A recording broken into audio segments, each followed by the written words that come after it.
복지 예산을 얼마나 잘 사용하느냐에 따라 사회복지 프로그램은 성공과 실패를 경험하게 됩니다.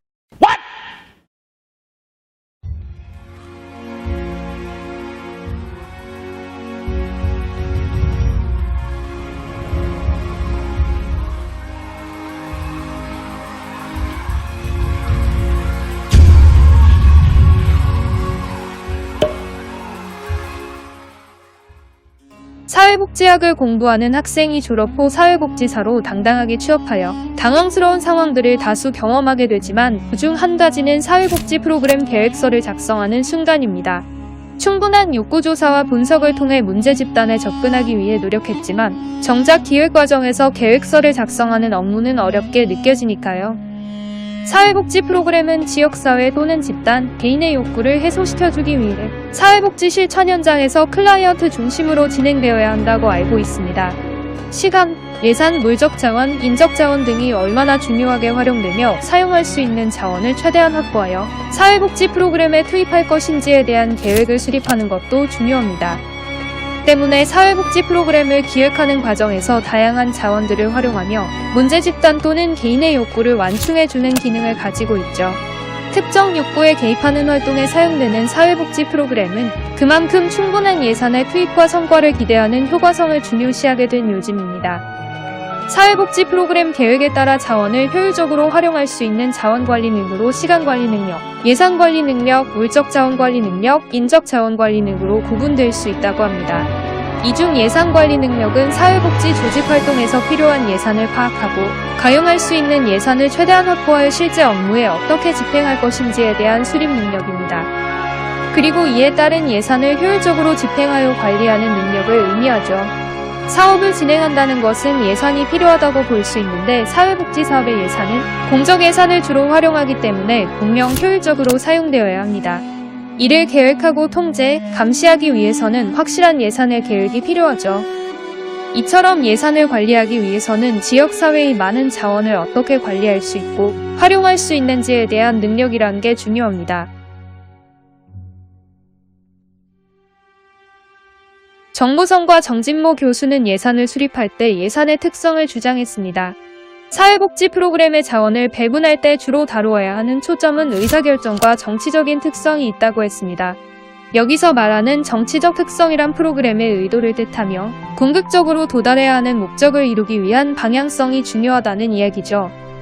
또한 사회복지 프로그램의 목표, 대안 및 기대 효과 분석 그리고 효과적인 평가 기준 설정 등에 통합되는 프로그램의 전반적 기획 과정이라고 주장했습니다. 이런 기획 과정에는 반드시 사회복지 조직의 활동과 그 책임, 시행 일정 등을 검토하므로 프로그램의 관리 과정 특성도 있다고 했습니다. 사회복지 프로그램을 진행함에 사용되는 지출의 경우 재정활동의 근거가 되므로 철저한 회계 절차를 따라야 한다고 했죠. 위에서 말한 이런 특성을 예산의 정치적 과정, 기획 과정, 관리 과정, 회계 절차라고 말하고 있습니다.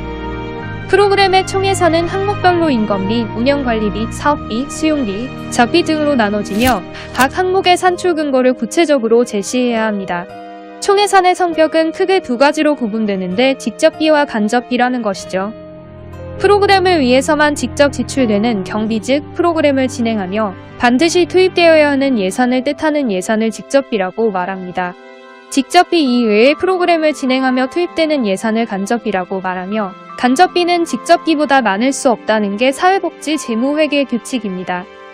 예산을 직접비와 간접비로 구분하여 편성하는 이유는 예산 지출 시 목적 달성만을 위해 예산이 투입되어야 하기 위함이죠.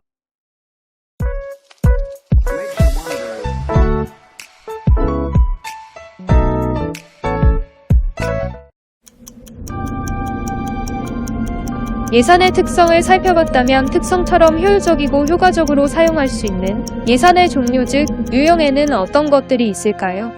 예산의 종류 또는 유형에는 항목별 예산, 기능별 예산, 프로그램 예산, 연기준 예산 등이 대표적입니다. 항목별 예산이라는 것은 1회계를 기준으로 하며 전년도 회계를 기준으로 하여 예산을 편성하는 방법입니다. 조금 쉽게 설명하면 전년도 예산을 기준으로 동일하거나 증감하여 예산을 편성하는 방법이죠. 기능별 예산이라는 것은 사용할 예산을 항목별 구분하여 성과에 따라 예산을 편성하는 방법입니다. 조금 쉽게 설명하면 예산 총액을 사회복지 프로그램에서 가장 두드러진 성과를 내는 항목에 집중시키며 편성하는 방법이죠.